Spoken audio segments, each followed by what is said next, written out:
My husband fed me peanuts even though I am allergic, so I made him an amazing dinner as revenge.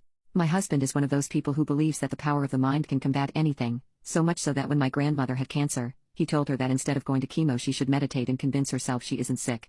I wouldn't mind it if he didn't push this ideology onto me, but he does, and our biggest problem has always been my peanut allergy. I am deathly allergic to peanuts and have been all my life, but he refuses to believe how severe it is, and many times has tried forcing me to do exposure therapy. I even took him to the doctors with me where he was told my allergy is so bad that exposure therapy could kill me, and still, he claimed he was right and that the doctor was a brainwashed idiot.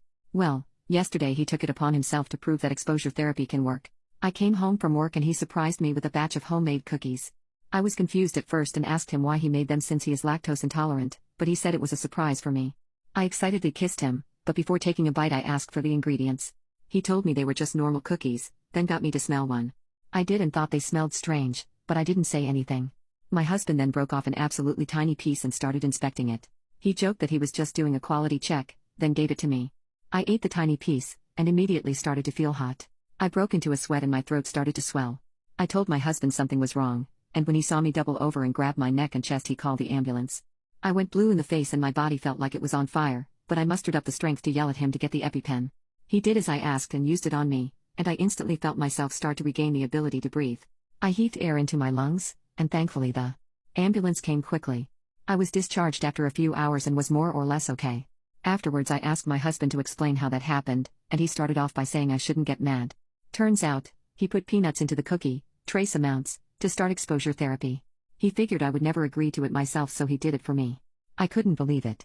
I yelled at him that I could have died. I called him irresponsible, stupid and childish. I told him he's lucky I'm not pressing charges. He begged me to forgive him, but still said that he was sorry for what happened but not for what he did. I said I needed space and went upstairs. I locked myself in the bedroom and cried for what felt like hours. I knew I was going to divorce him, but I also realized that I wanted to get back at him.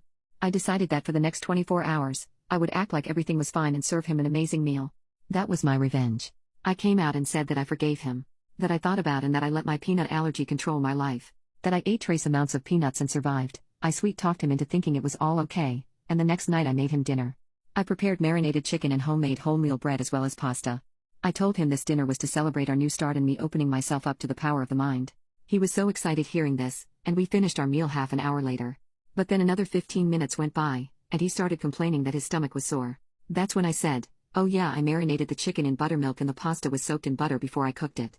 I also put cheese sauce into the preparation. I know you're lactose intolerant but this is exposure therapy."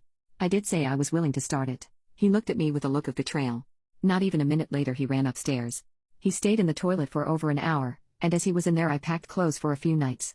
I then drove to my sister's where I am currently staying. I have been here a few hours and my soon-to-be ex-husband is bombarding me with calls ever since I sent a text saying I want a divorce.